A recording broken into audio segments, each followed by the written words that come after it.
As you can see, the cars are very slow behind the pace car because the full course yellow continues here at Watkins Glen. And hopefully in another lap or so we can turn them loose and go racing again. Bud Schramm brought out the yellow when he wrecked his Mazda. Watkins Glen International is the continuation of a road racing tradition dating back to 1948 when the sports cars ran on a 6.6-mile course to the village of Watkins Glen, nestled at the foot of Seneca Lake in the scenic New York Finger Lakes region. Law student Cameron Arsinger dreamed of bringing European-style competition to the village where he spent his summer vacations. That dream became a reality on October 2nd, 1948, the day they stopped the trains in the first post-World War II road race in the U.S. For 5 years, the top names in American sports car racing came to the Glen, and huge crowds turned out to watch them. Competition moved to a temporary course in 1953, with a 2.3-mile permanent circuit being built in 1956.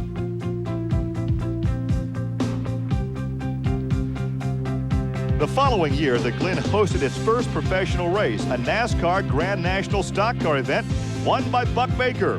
The series returned twice in the 60s, but the best was yet to come. The magical names of Brabham, Clark, Gurney, Hill, Stewart, Ferrari, and Lotus turned the focus of racing at Watkins Glen to one of glamour and international cult status with the arrival of Formula One in 1961. The U.S. Grand Prix became an annual rite of fall at the circuit for almost 20 years. Great battles among the legends of the sport filled the Glen scrapbook. As seen here from 1967 U.S. Grand Prix won by Jimmy Clark.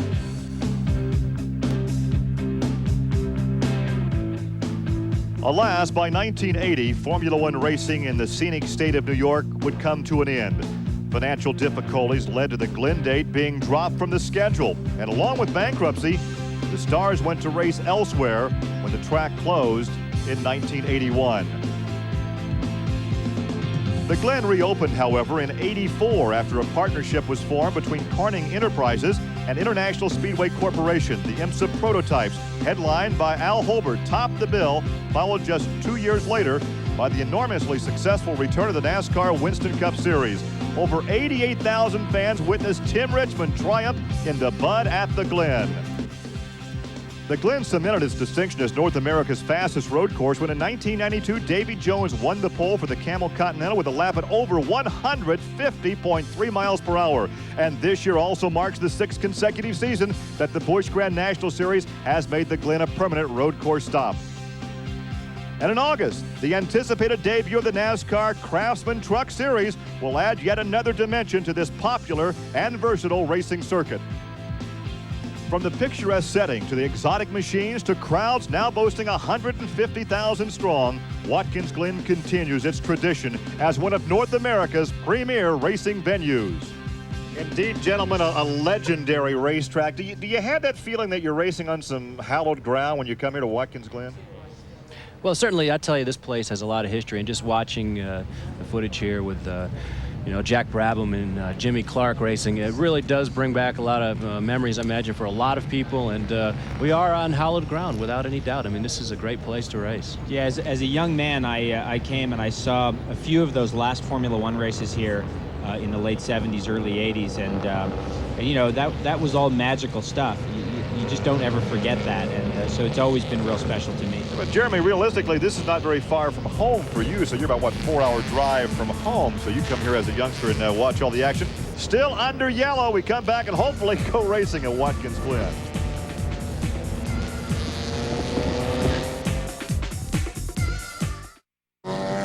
As we take a look now under yellow, the running order of the top guys and gals here at the IMSA Endurance Championship at Watkins Glen. And there's the time remaining, just over an hour and a half with the take a look at the top 8, now the top 12 as they still circulate under the yellow. Hopefully we'll get the green the next time by. I believe the lights are on the pace car, guys, so we should go green, and hopefully we can do some racing here. The problem was Bud Schramm had an altercation out there. We're not sure really what happened because there was not that much damage to the race car, but he's been taken to the infield medical facility for observation. So hopefully Later on, we will pass along exactly what the physical problem may be, but very little damage to the race car.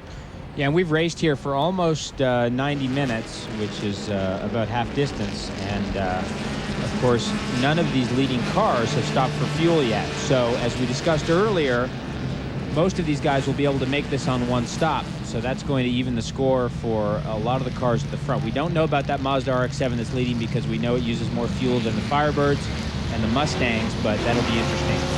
Well, another interesting note about these restarts. You can see these guys back in the pack passing already, even though they haven't reached the start-finish line. As soon as that green flag comes out, no matter where you are in the field, you can start passing. So there's plenty of racing going on behind these guys already. That's right, Jeremy. What the crew chief will be doing is radioing to their driver who may be in the back that the green is out, and racing begins when the green flag comes out. Well, you can see the gap now between first and second, second and third. They ran about, 3, 4, 5 laps under green before the most recent yellow, which developed a bit of a rhythm and gave Joe Vardy a chance to put some daylight between his position and that of Sean Hendricks. Of course, that all evaporated with the full course yellow. Yeah, and you can see he's not having a big problem stretching out a bit of a lead here. You can see he's coming up on a slower car that must have just stopped in the pits. And so that'll officially, I guess, be the first car that gets lapped in this race. Vardy, a long-time runner out of the Tampa, Florida area, now has moved to the Charlotte area to help oversee a Busch Grand National ride for Stan Barrett. But unfortunately, the team is without sponsorship, and they parked the car right now. So he's driving in IMSA competition on weekends and also overseeing the Busch Grand National ride. Yeah, Joe Vardy has been driving in IMSA for as long as I can remember, has always been at or close to the front in whatever he's driven. Always done a good job, and so not a big surprise to see him run. He has 22 wins overall, one this year already. He and his teammate Sylvain Tremblay victorious at Road Atlanta in a race that was marred by a whole lot of rain and a whole lot of crashing. Yeah, that was certainly a short event there. The rain put a halt to the race, and again, these guys want to get out there and run, and Joe is trying to stretch it out the best that he can, hoping that it stays green, and put a little margin between the cars there. That'll give him an opportunity just in case he has to make a stop under green to try to not fall back too many spots. You see Craig Conway there in the red number 2 Firebird. He begins to close in and perhaps set up a battle for second position. And Jeff Berner, if we see a couple of guys start to battle for second position, that will really allow your leader to put more distance between them. Oh, yes, absolutely. I mean, Joe's just going to be able to stretch it out. Those guys are going to be slowing each other down a little bit, as they're battling, perhaps taking the line away from one another as far as an efficient line through the corners would be concerned. And that's going to slow them up a little bit. So this is an opportunity for Joe to stretch it out even a little bit further. Well, with this class, you certainly can watch them run 2 and almost 3 wide. Let's go back to the pit leg, Greg. Gary, we talked about this fuel. We talked about the situation with the yellow flags. It's going to every class, and the car that was leading in combat number 65 has come in, made a stop on Whitmark Mitchell, the driver at the time who got out. Mark, you guys think you can go to the finish easily now? Absolutely. We've because of the fact that more than half the race has been run under yellows, we short shifted a lot during the yellows, and our economy went up about 80%, if you can believe that. So when I came in, it was still on full. So we did a splash and go, driver change, no tires, and we're confident we'll make it all the way now. Leading when you came in, you guys have been quick all season. At Texas World, at the most recent round, you led almost 5 hours of that and then had an engine let go. You guys want one. Actually, we've been pretty much snake bit all year, and it's nice to get a little luck going your way sometimes because it's a new team, a lot of talented people, all volunteer. It's just really nice to be up front, but it's not over yet. I think he's hoping he doesn't see John Norris until the end of the race this time. You made the comment about short shifting. For the neophyte, you guys explain short shifting. Well, any race car has an RPM limit, and of course all these cars would have different RPM limits. But under yellow flag situation, even under green flag racing situations, you can alter at what RPM you shift that car, and that'll affect the fuel mileage, sometimes in a very significant way. So what he would have been talking about there is running in a very high or a tall gear. Oh, here's a car sliding off at a... Hang on, number 80, you heard the impact. It's Scott Newman in that number 80 car, off quite hard. Looked like at the toe of the boot, just went straight off under braking there. Yeah, and you could see the car just did not slow down at all on that grass. It has been raining here the last day or so, and I'm sure that grass is a little bit damp, and the car just had no chance to slow down. You can hear the impact. Now listen, as we watch the replay, listen to the impact as you saw the car get off the groove, into the grass, and then into the fence. Watch and listen.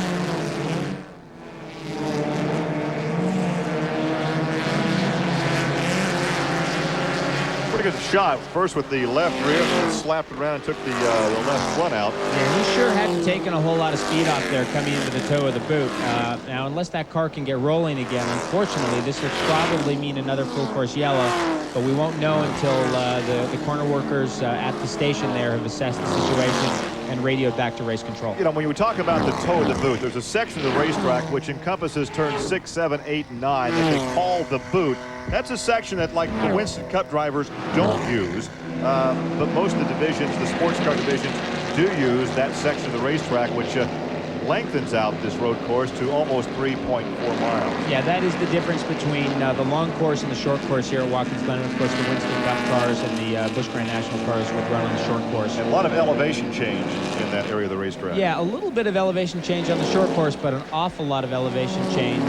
Here's this area where that Mustang went off. A lot of elevation change. You see a very steep hill here going up on this short course, and we call the toe of the boot there, and now they head up to what we call the heel of the boot.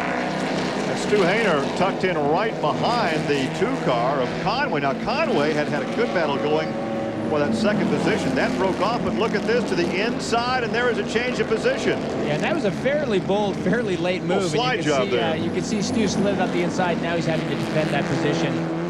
He came in a little bit hot, made the pass, but then slid wide, and you might see a repass there as a result of that. Once again, you're looking at the leader using all the racetrack, Joe Vardy, in the car that was qualified by his teammate. There's the battle for back there in 3rd position. Hayner rides in 3rd and opens up about a 5-car length advantage over Conway. So once again, we're under green here at Watkins Glen. Take this break, come back with more racing action.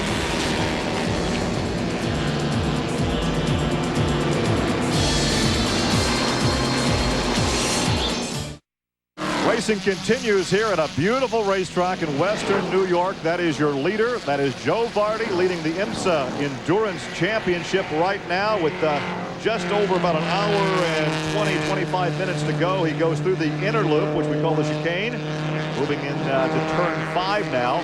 Now he makes that right-hander. He'll head into what we call the boot, the left-hander into the boot. And you can see there as Joe was coming down the hill, the corner workers were holding out the yellow flag. So it looks like we've gone full course yellow here, and we're now getting to the point the safety car is going to come out. It must be for that Mustang. That was for the Newman crash that we witnessed about a lap or 2 back. Yeah, right here at the toe of the boot, and so that will create more yellow flag situation. I think that's now starting to play into the hands of the guys in the RX-7 here, because we've had so much full course yellow running. And these guys really are the guys hurting on fuel economy, so it may play into their hands. Clearly, this car has the speed, but it doesn't have the fuel economy. Let's go back to the pit lane and Calvin Fish. Okay, well, I just spoke to Sylvain Tremblay, and 2 minutes ago he said they're going to wait until there's 1 hour to go before they bring the car in. That way they wouldn't have to stop again. But as we speak, he's putting his helmet on. It looks like they're going to put him in under the yellow and get Joe Vardy out of the car. Down a little bit further down pit lane, we have Stu Hayner's crew. They're getting ready for a stop there, and it will be John Heinrichs getting into that car. They will be able to go the rest of the way without another stop, full load of fuel, and they'll be ready to go till the checkered flag. Back to you guys in the booth. So a bit of a change of strategy. They're going to wait till the last hour to bring Vardy in. That means 1 stop. Now they're coming in under this yellow. Does that now mean 2 stops for this race team? Well, not necessarily. You know, we've had so much yellow up to this point in this event that I'm sure they're counting on a little bit more yellow, but they don't want to take their chances and miss their opportunity to stop under yellow. So you have to gamble a little bit, stop under yellow while you know it's yellow, get the fuel in, get the driver change done, and then go back to green flag racing. Well, here comes the driver change right here as Vardy is now in the pits. Yeah, one of the things the driver is going to do is to kind of take a look at the incident that has occurred in the racetrack, and then that'll kind of determine when they make their stop. Let's go back to the pit lane, Calvin. Okay, here by the Vardy car, and the hood is up. They're putting oil in the engine. We did see some smoke early in the race. I spoke to Sylvain, and he said that that's normal procedure. They overfill the little car a little bit before the start, and now on all of the pit stops, they will be putting oil in. This is a rotary engine. It's oil injected, so it does tend to use a little bit, and looks like a routine stop other than that. And I'll throw it up to Greg, further up pit lane. Thanks, Calvin. Right now, Cunningham is in the number 20 Steeda Mustang. It's down. Looks like they didn't do tires. They just topped it off. They literally jacked the right side of the car up as far as they could, poured as much fuel in as possible, and then sent the car out. It is underway. Sean Hendricks coming over the wall right now, put together another great drive. See if we can grab a quick word with him. Sean, how was it running out there? The car was running great. Had so many cautions. We couldn't do a lot out there. But the Mazda had a little power on us, but our car's handling good. I think as the race goes on, we'll be in good shape. We're more than an hour and a half in. You guys fine on fuel, I would assume, to the finish today? I think we can. I don't know that for sure. We'll see. Couldn't afford not to stop under the yellow and take the chance. This could be interesting at the end. What I'm hearing, though, is I think. A lot of I think. These guys don't know. They're rolling the dice. They can go on one pit stop. They didn't change tires on the Mustang. They're going on the fact those tires will last and give them some good grip and traction for the rest of the race. We're rolling the dice, and we don't really know. Right, but you know, this race, the rhythm of this race up to this point has been a lot of yellow flags. We've got a huge field here, so I'm sure we'll get another yellow flag here. And you can see also this 20 car beat the Mazda, the leading Mazda, which is of course no longer leading, out of the pit lane. So that's an interesting development. We're also being told the number 70 car a 10-second penalty for a fuel spill in the pit lane, and that right there was your leader under the yellow. That's going to really hurt them. They're going to have to come back into the pits and for a 10-second penalty. Let's go back to Calvin in the pit lane. Okay, I'm here with Joe Vardy. Joe, I spoke to Sylvain just 2 minutes before that yellow, and he said you were going to try and go to 4 o'clock, so you only had an hour's running left, and then a change of strategy. Why was that? Well, we think the car can go an hour 20. It's an hour 30 before the end of the race. We figured about 2 laps will be about 10 minutes under yellow. If we pull out another 2 minutes under 2 laps under yellow, we'll be able to finish fine. Okay, IMSA have reported that you did have a penalty, an infraction in the pits. There was some excess fuel spillage. They stopped Sylvain from going out. Do you have to bring the car back in again? No, that was a penalty for spilling a little fuel. We spilled a little fuel, so we had to pay the price. But that's okay. The way the car doesn't get as good a gas mileage as we hoped, but if we didn't come in for fuel that time, we would have lost the race. So we're going to have to roll the dice. Okay, so they lost a little bit of track position, but didn't get hurt too bad. Back to you in the booth. There is the look at Tremblay in the car, but he is trailing the number 20 of Peter Cunningham now under yellow at Watkins Glen.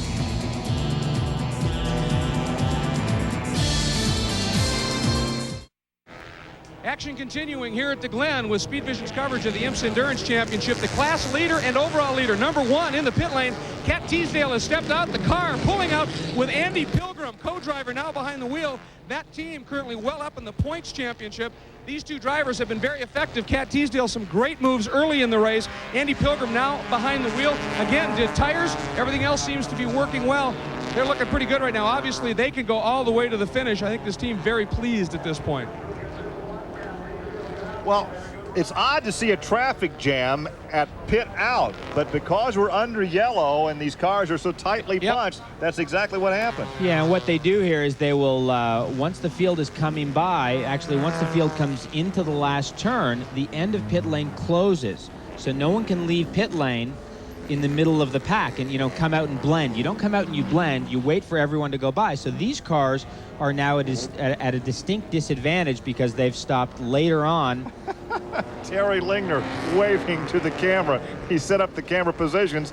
He knows where they are, so he's waving to us. Yeah, and unfortunately, Terry's in a tough spot here because they waited during this yellow to stop, and now they're at the back of this pack. The cars like the RX-7 of Joe Vardy that stopped earlier are further up, and these guys are going to have to drive through a lot of traffic to get to the front. Yeah, they certainly have the work cut out for them here in the back of the pack. You have the other classes of cars, the compact cars, the touring and sports class cars, which, you know, there's a pretty good speed difference between them, but still, it's traffic nonetheless that you got to work your way through. Terry Lingner, some consider the best producer of motorsports and television from Lingner Group Productions out of Indianapolis, and no matter where he goes, he has his helmet bag in tow. Well, Terry, I tell you, is a heck of a good driver. I had the pleasure of driving with him in '94 in the Firehawk Series, driving the BMW 325 IS, and I tell you, he really held his own. He really does a good job out there. Very talented driver as well as. Keep talking nice things about Terry. You know, You'll always have a spot in the broadcast booth. You know it. He'll always have a job for you. Well, Jeff knows who butters the bread. So. That's right. That's right. You know, you gotta be nice to the boss. Well, let's see how the boss does once they drop the green flag and we go back to racing. And let's go back to the pit lane and talk to a gal that's just come in off the track. Greg? Well, Gary, you talk about dropping the green flag. First of all, Kat, I don't know, what is it with you and starts? I mean, once again, you were back in fifth and you were darn near leading out of the first corner. You like it when it goes green. Yeah, you know, when I started with the Wheel-to-Wheel Factory Pontiac team, they made me start. And I've always been used to closing, so I had to get used to it right away. And I actually did the Chicago Auto Show with Pontiac with Shelley Anderson, and she taught me a few little things about drag racing off the start. So, but, you know, the cars are really strong. We've got a little bit of a problem with the brake pedal that we've had all weekend since we've been here, but the number one car seems to be running out there pretty good. Andy's going to hopefully take it up front. We've got a long way to go through that pack of cars. It's been pretty nasty out there so far. Obviously, the yellow's playing into the fuel scenario, but you guys had a tough incident yesterday with Andy out behind the wheel. As I understand it, this car had to be essentially rebuilt, so the crew doing a heck of a job. Oh, yeah, you know, the guys stayed up all night. What a fantastic crew they are. You know, when we got to go have dinner back at the Seneca Lodge, they were out here, you know, working away very, very quickly, as fast as they could, with porta pullers and kind of like things that look like the jaws of life type thing, trying to get the car back together for us. And you know what? It's really good. It honestly is. It doesn't like to turn quite as well to the right as what it had, but it definitely is turning to the left pretty quickly. And, of course, behind the wheel, Kat doing a great job. Andy there now. Let's check in a little bit further down pit lane with Calvin. Okay, Greg, I'm here with Stu Hayner, driver of number 32. Stu, you had the car up in the top three. You barely broke a sweat out there this afternoon, obviously. How do you think the race is going to set up here? We've got about an hour or so left. You're running against the Mazda and the Mustang. How does the Pontiac compare under these conditions? Well, typically, I think the Mustang and the Mazda have a little bit more for these sprint races. You know, the advantage that we have with the Pontiac is the durability. I mean, the car just goes and goes and goes and goes, and actually it takes 2 or 3 laps to get it going, as you may have seen. I mean, it falls back under the straightaways, and then as soon as everybody else starts sliding around, our car hooks up and it goes. We're out handling everybody, I think, around us. But now, you know, where typically the Mustang typically has so much straightaway speed, it uses a bit more brakes than we do. And the Mazda, you know, has had its problems too. They're, you know, they only have an hour-and-a-half race to go. So, you know, we've got our work cut out for us now, because the durability, I don't think is going to be a factor on this race anymore. Obviously, experience counts for a lot in winning these races. We've got John Heinrichs behind the wheel now, won many races in this category. Do you think the drivers are going to be anxious to get going here? We're going to go green, hopefully, here in a couple of laps. And do you think that's going to come into play, the experience, being able to actually settle down quickly and trying to bring it home to the checkered flag?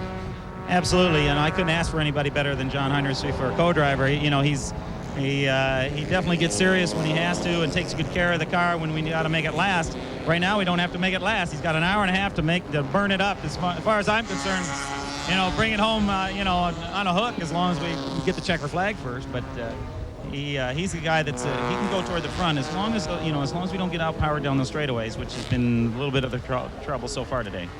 Okay, well, they've won 2 already this year. Let's see if they can bring it home for number 3. Back to you.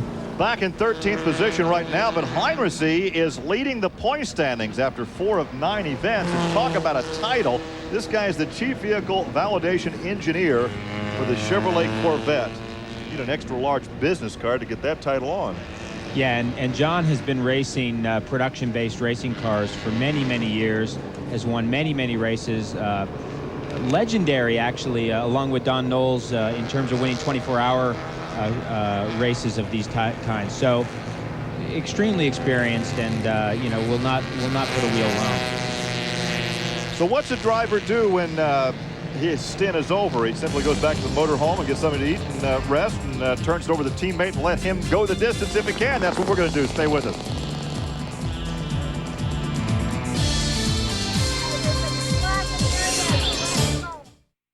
be in the broadcast booth watching this race and not being in the cockpit? Well, I've been pretty fortunate lately. I get to do a fair amount of driving, so it's not too bad. And yeah, it's just great watching racing. Yeah, but look at the 70 car there sneaking up.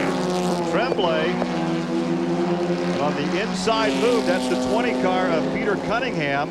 But coming up in the 70 car is Sylvain Tremblay, the fast qualifier.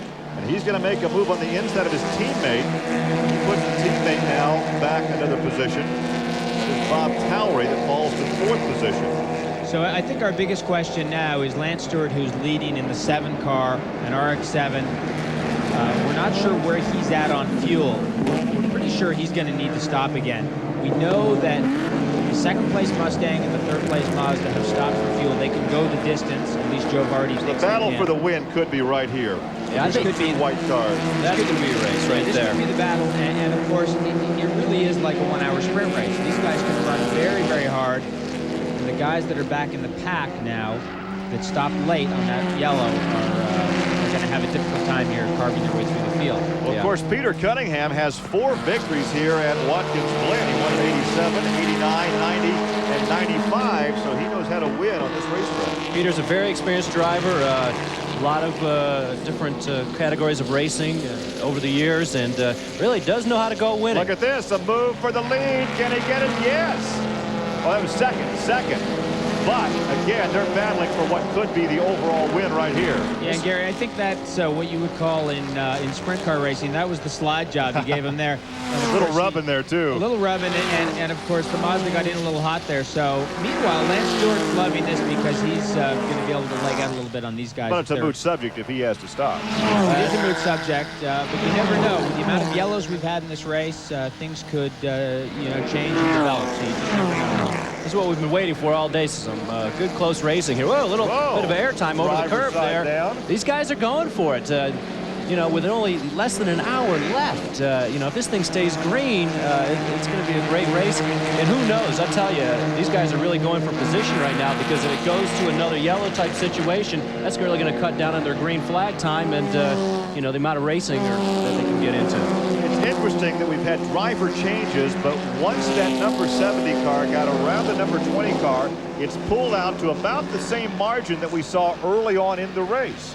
Yeah, we saw when Joe Vardy was in that car earlier in the race, when he was leading, he was able to pull out a margin on just about everyone behind him, which included some Firebirds and some Mustangs, some BMW M3s. So that car is definitely a very quick car, and Sylvain Tremblay doing a great job, as Joe Vardy was. We've only done 32 laps under green here. 7 of those laps were also yellow flag. 7 laps were 32 laps total. Right, yeah, 7 under yellow, right. Green, so I tell you, it's, whoa. Again, going for it all the racetrack. You got to, and again, they're just anticipating probably another yellow and just trying to improve the position the best they can. One thing you'll notice as we take you around this racetrack, there's not a lot of runoff area. There's only a few feet between the racetrack and the concrete or the guardrail, so not a lot of room for a driver to make a mistake and slide off track and gather it in. When he goes off track, he's in the fence. Yeah, and there's a couple of things you have to remember. These are not lightweight racing cars. These are production-based cars. They carry a lot of momentum. So we saw at the start, we saw that car that crashed in turn 1, and then we had that Mustang crash at the toe of the boot. Once they got off the racetrack, they keep rolling along. Well, all those laps under yellow, we have finally settled into a great battle here. The sun is out at Watkins Glen. We'll come back and take in some more of this great competition.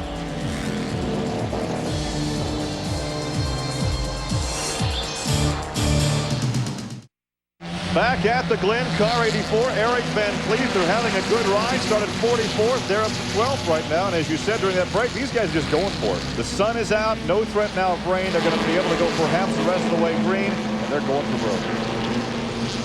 So let's go back to the pit lane. Greg Creamer. Well, Gary, I'm standing by with the crew chief, and it's his brother behind the wheel. It's Eric behind the wheel and Andy Van Cleef with me. Andy, first of all, you guys okay to the end? We can make it to the end, yes. Well, you guys are in one heck of a battle. You've got number 30 right behind you, and I mean, we understand they're okay to the end too. So this is a classic mano-a-mano run to the end. Yeah, it is. We had some rough times yesterday in qualifying. Had to start back in 6th, and they're right on our tail. We should have a good race. If everything stays decent, I think we can hang in there. You've had some good runs in the past. Obviously, you'd like to, after the problems yesterday, like to bring this one home up front. We'd love to. It'd be great. Well, and they're certainly capable of doing it. Again, Eric Van Cleef behind the wheel. He has got company about 5 feet behind for the last number of laps. You could see there on the left of the driver's side a flag, and I didn't catch which flag that was. That's a blue flag indicating that there's faster cars wanting to overtake the slower cars. Passing flag. Now, this is an interesting situation. This 84 car that we just saw on the screen is leading the sports class, and of course he's having to race with one of the slower Grand Sports cars, and that's the problem you get into with these different classes. We can see we're back at the front here with these two Mazda RX-7s with Lance Stewart leading. And I think Calvin has a story on this lead car. So I just spoke to the crew chief on the number 7 car, Lance Stewart, behind the wheel. Those guys say it's going to be very, very close, but they're willing to roll the dice and try and go all the way to the checkered flag. So there's going to be a lot of anticipation when it comes down to the last 5 or 10 minutes of this one. We'll have to wait and see. Keep in mind that as that car burns off the fuel, the car gets lighter, the car gets faster. That's to his advantage. But if there's not enough fuel to go the distance, he's going to park it somewhere. No, it's like kind of a moot point. I mean, there may come a time when they have to start, short shifting, trying to conserve some fuel. But with so few laps run under green, we're probably only about 8 or 9 laps now under green, that they have plenty of tire left underneath the car. And as you mentioned, Gary, when the fuel burns off, the car gets lighter. It is going to be going faster.